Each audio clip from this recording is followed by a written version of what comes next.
시청자 여러분 안녕하십니까? 헬로티비 뉴스 부산입니다.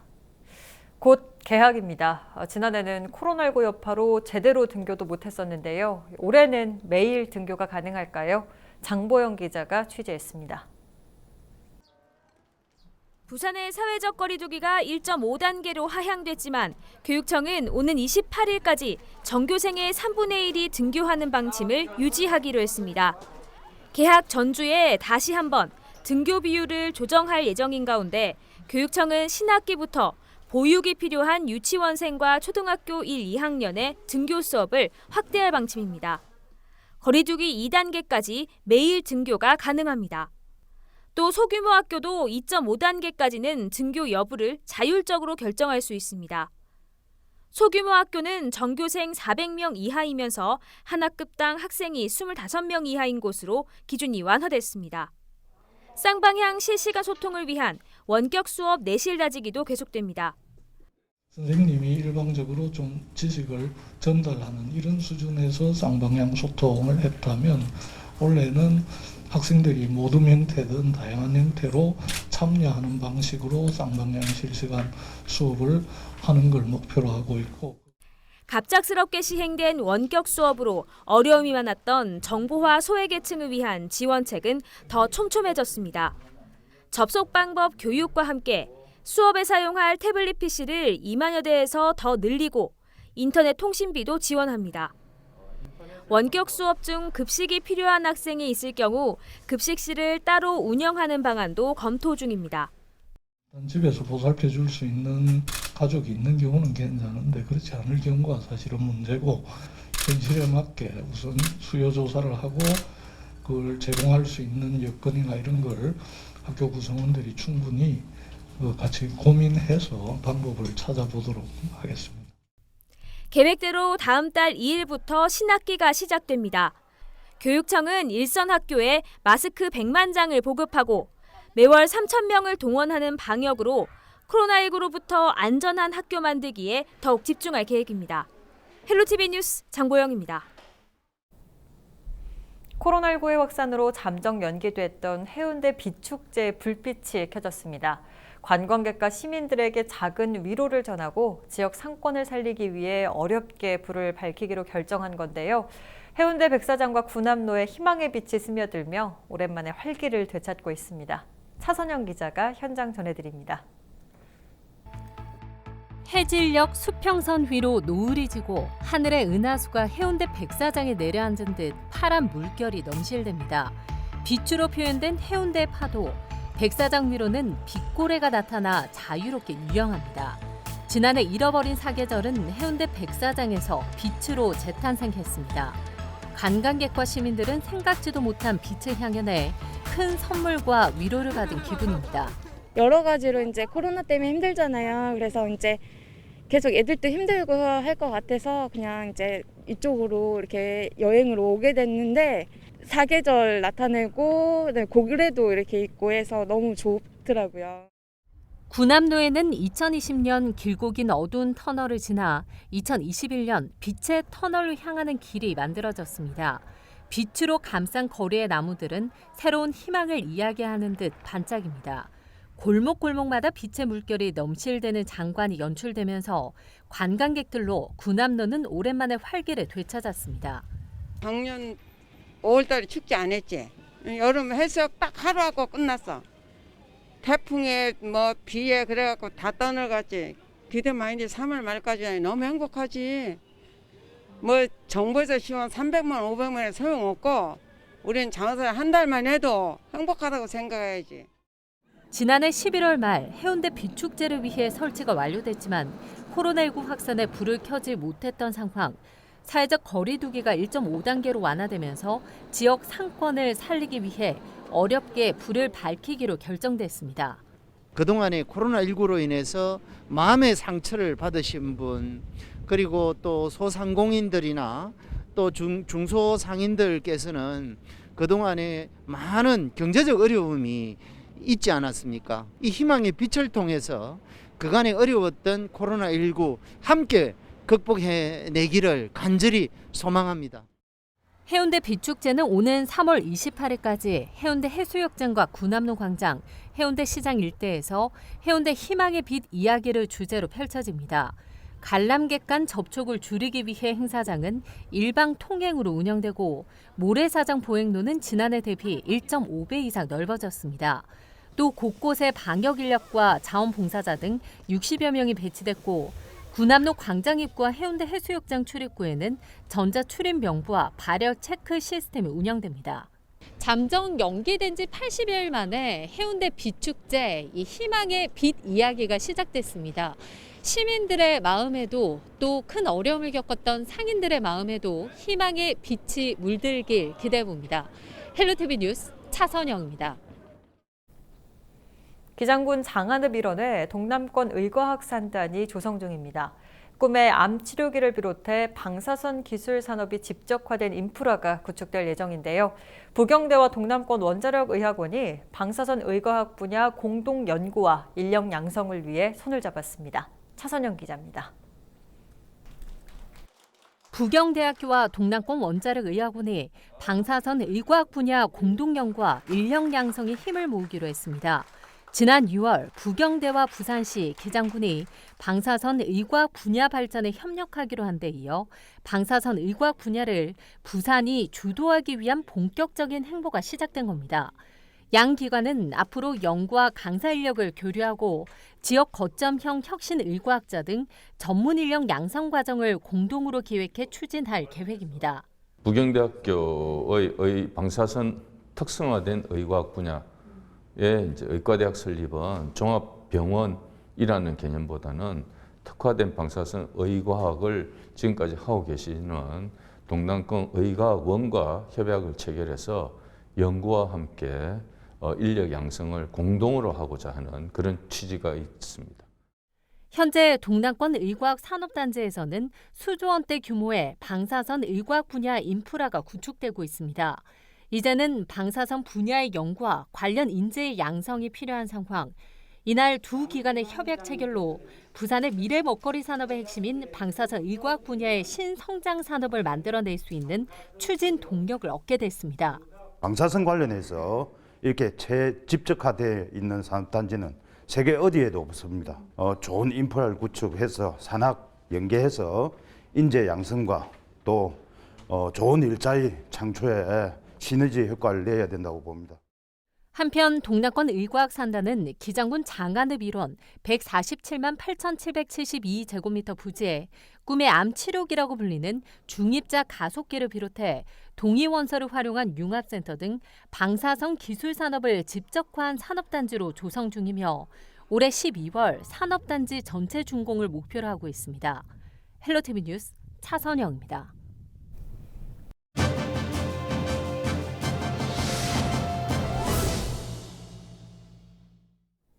지역의 인구가 줄면 빈집도 늘 수밖에 없습니다. 원도심 지역의 상황이 심각한데요.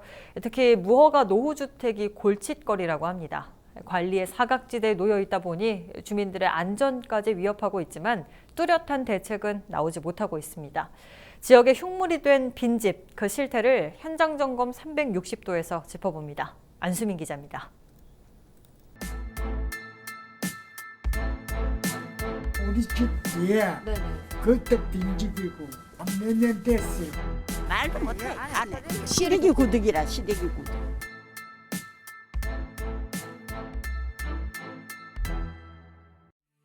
영도구 신선동의 한 주택가.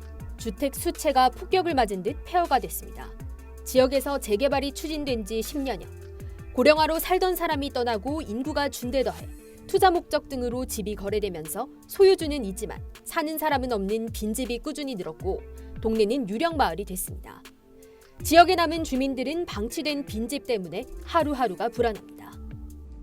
저번에 태풍 와가지고 세레뜨고 용물은 날라고 우리 집 위에 밤 되면 바람 불고 가면 밤 되면 시끄러워 뭉뭉뭉 부닥치니까.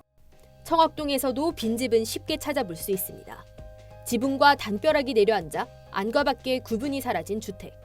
부서진 건축자재와 생활 쓰레기가 잔뜩 뒤엉켜 있는데 쓰레기를 태운 흔적도 곳곳에서 발견됩니다. 아버지, 딸, 또 뭐 아줌마 이리 살다가 다 이제 먼 데로 가버리고 그러니까 이렇게 된 거예요. 봉래동의 상황도 마찬가지입니다. 대로변 바로 안쪽 골목. 주택들이 줄지어 있는데 사람이 사는 집보다 살지 않는 집이 더 많습니다. 그나마 건물이 멀쩡하면 다행. 이곳에서도 폐허가 된 건물이 주민들의 안전을 위협합니다. 세월의 흔적이 드러나는 2층 건물. 이 건물이 도심주택가 한복판에 있는 건물이라고는 믿기지 않는 모습인데요. 이 목조주택의 구석구석이 뜯기고 무너져 내리면서 이 집의 출입구가 어디인지도 제대로 구분하기 힘든 상황입니다. 집 안에는 부서진 구조물들이 잔뜩 쌓여 있고 일부 나무 기둥이 아슬아슬하게 집을 떠받치고 있습니다. 안전에 위협을 느낀 주민들은 급기야 자체적으로 환경을 정비하고 있습니다. 아우 위험하죠. 그 무너져가지고 내리면은 그 주변에 다 피해를 보니까 덮칠 수도 있고, 그러니까 지나가다가 사람한테 덮칠 수도 있잖아요. 네. 그러니까 이제 그런 게 늘 염려되는 거죠. 쓰레기를 많이 버리는 곳에 제가 이제 주민들하고 치우면서 뭐 이렇게 좀 다양하게. 피란 시절부터 우후죽순 무허가로 지어진 주택들. 무허가 노후주택은 건축물 대장이 없을 뿐더러 일부는 국가 소유의 땅에 지어져 관리 사각지대에 놓여 있습니다. 주민들이 철거를 요구하고 있지만 지자체도 한계가 있다는 입장입니다. 일단 사유재산이기 때문에 저희가 함부로 할 수 있는 그런 건 없고요. 저희도 계속 소유자를 컨택하려고 노력은 하지. 과거 자료를 찾든 뭐 자료를 다 뒤져가지고 그 실마리라도 잡으면 거기서 이제 파생되게 소유자를 찾는 방법도 있거든요. 그분들 뭐 자녀라든지 손자라든지 이렇게 찾아가기 때문에 일단은 그렇게는 찾고 있는데. 영도구가 추산하는 지역 내 빈집은 1270호가량. 이 중 400여 호가 정비가 시급하다고 집계됐고 특히 90채는 당장 안전조치나 철거를 해야 하는 것으로 판단되고 있습니다. 하지만 문제는 무허가 주택입니다. 지역 내 빈집들 중 무허가 주택의 규모가 더 많지만 정비계획 대상에 포함되지 않을 뿐더러 제대로 된 전수조사가 이루어지지 않아 실제 파악이 되지 않은 수치는 훨씬 더 많을 수 있다는 지적이 나옵니다. 빈집에 대한 전담팀을 구성하면 계획과 수립하다 보면 상당히 많다고 생각합니다. 제가 생각하는 한 3, 4층 이상 된다고 생각하거든요.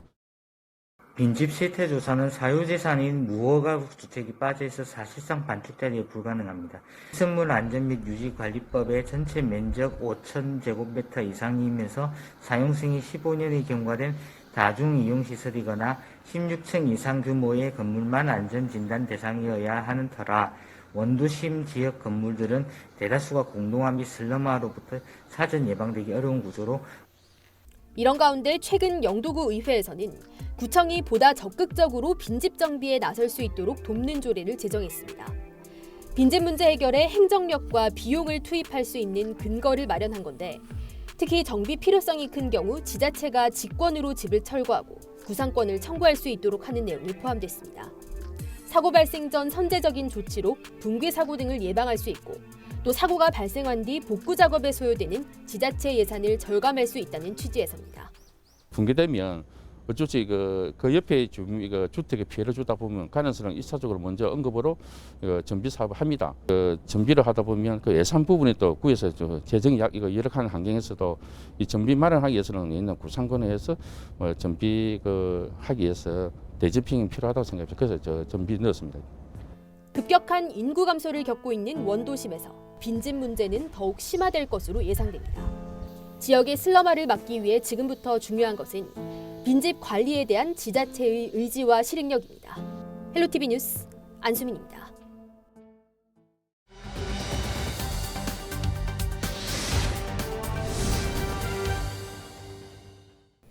침체된 도심에 희망을 불어넣기 위한 도시재생 기획보도 시간입니다. 이번에는 관광명소로 각광을 받고 있지만 정작 주민들의 삶의 질은 외면받아왔던 호천마을을 둘러봅니다. 보도에 김한식 기자입니다. 시원스럽게 트인 전망, 그리고 밤이 되면 보석처럼 빛나는 마을, 부산 진구 호천마을입니다.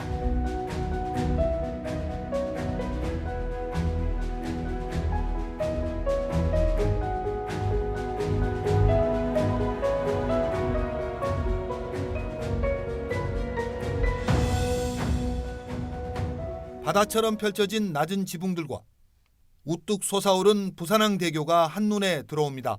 바다랑 마을 이렇게 옹기종기 붙어 있는 걸 다 볼 수 있어서 좀 좋았어요. 쪽 뒷부분이 너무 이뻐서 지금 해 지고 노을 뜨는 거 좀 기다리고 있어요. 해가 지고 어둠이 깔리자 가로등과 창문이 밝게 빛납니다. 호천마을 야경은 부산에서도 손에 꼽힐 정도입니다. 내려다보는 풍경은 마치 딴 세상에 온 것 같습니다. 하지만 이 마을의 삶은 실제 보는 것처럼 꼭 아름답지만은 않습니다. 미로처럼 얽힌 좁은 골목길과 가파른 계단은 보기만 해도 숨이 차는 것 같습니다. 작은 공원은 물론 잠시 앉아 쉴 공간도 없습니다. 관광객들로 활기 넘치는 주변과 달리 마을 안은 사람들을 찾아보기 힘듭니다. 이런 마을에도 변화의 기회가 찾아왔습니다. 지난해 도시재생 뉴딜 사업 대상에 선정된 겁니다. 주거 환경과 보행 환경을 개선하고 화재와 범죄 예방을 위한 시스템도 도입됩니다. 여기에 지역의 활력을 불어넣기 위한 작업도 함께 진행될 예정입니다. 주거의 환경을 개선하는 게 가장 큰 방향입니다. 젊은 층도 유입이 되어서 이게 그 젊은 층과 노년층이 함께 어울려 살고 있는 살기 좋은 마을로 만들고 싶은 관광 자원을 육성하는 것도 동시에 진행됩니다. 많은 관광객들이 찾고 있지만 편의시설이 부족해 불편한 게 현실입니다. 이에 따라 편의시설 확충 등도 계획에 포함돼 있는데 운영과 관리 주체는 마을 주민들입니다. 아름다운 야간 경관을 활용하여 관광객을 유입시키고 주민들과의 일자리도 연계시키고요. 우선 주민협의체를 중심으로 그 마을관리 협동조합을 육성하는 등 지속가능한 앞으로 4년 후 관광 명소와 더불어 주민들이 살기 좋은 호천마을의 모습이 기대됩니다. 헬로티비 뉴스 김한식입니다. 부산진구의회가 국회에 제출된 가덕신공항 특별법의 빠른 통과를 촉구하는 결의안을 채택했습니다. 가덕도 신공항 건설에 대한 여야 정치권의 입장은 미묘하게 다른데 부산진구의회 의원들은 소속 정당을 떠나 신공항 건설에 한 목소리를 냈습니다. 김한식 기자입니다. 가덕도 신공항 특별법 제정 촉구안 결의안이 가결되었음을 선포합니다.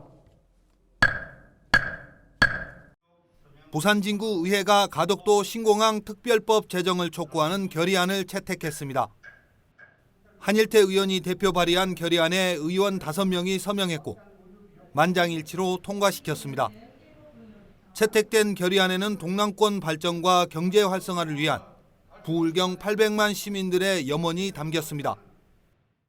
정부는 부울경의 미래가 달려있는 가덕도 신공항 건설을 조속히 결정하라. 하나, 국회는 현재 발의된 가덕신공항 특별법 제정을 조속히 처리할 것을 촉구한다. 이 결의안 채택을 위해 부산진구의회는 5일 하루 이른바 원포인트 임시회까지 열었습니다. 여야 그리고 무소속 의원들이 당리당략을 떠나 한 목소리를 냈다는 데 큰 의미가 있는 것으로 평가됩니다. 물류 항만도시가 반드시 24시간 관문공항이 저는 되어야 된다고 생각하고 가덕 신공항을 중심으로 해서 물류나 북한 재개발 등으로 해서 부산이 다시 도약할 수 있는 그런 경제적인 결의안 채택 이후 소속 의원 19명은 가덕도를 방문해 가덕도 신공항 건설이 성사될 수 있도록 노력할 것을 다짐했습니다. 헬로티비 뉴스 김한식입니다. 부산시가 22일부터 올해 전기자동차 보조금 지급 신청 접수를 시작합니다. 올해 보조금 지급 대상 전기차는 3,500대로 지난해의 2배 규모입니다. 이 중 승용차는 우선순위 보급 230대와 일반 보급 673대 등 900세대입니다. 전기자동차 보조금은 국고보조금 800만 원에 지방보조금 500만 원을 더해 최대 1,300만 원이며 가중연비와 가중거리 등을 고려해 차등 지원됩니다. 전기차 우선순위 보급의 경우 차상위 이하 계층, 장애인, 다자녀 가구 등이 신청할 수 있습니다.